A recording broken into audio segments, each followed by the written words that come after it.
नाव सांगून पहिलं. मी रवींद्र मुरलीधर धंगारे. मी जेव्हा मतदान करायला गेलो तर माझ्या नावाचं बोगस मतदान झालेलं आहे. मी जेव्हा त्यांना विचारलं, इन्क्वायरी केली, तर त्यांनी मला म्हटलं की पोस्टल बॅलेट ह्या माझ्या नावाने असं मतदान झालेलं आहे. हे बघा, माझ्या हातावरती कुठं मार्क वगैरे दिसत आहे किंवा माझ्या शरीरावरती कुठं मार्क वगैरे दिसत आहे की मी मतदान केलेलं आहे. हे माझ्या नावाने बोगस मतदान केलेलं आहे. मला मतदान करू द्यावं ही माझी विनंती आहे.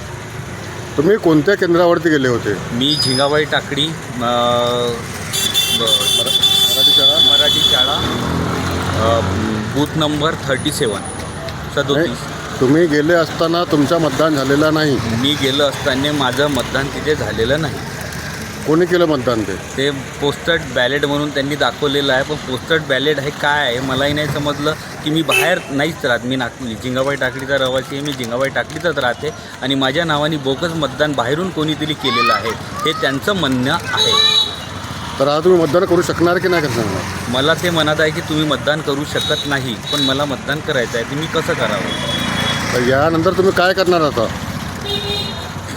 यानंतर मी पोलीस स्टेशनला गाठत आहे, पोलीस स्टेशनला एक रिपोर्ट टाकत आहे, त्यानंतर ते बघतील काय करायचं काय नाही.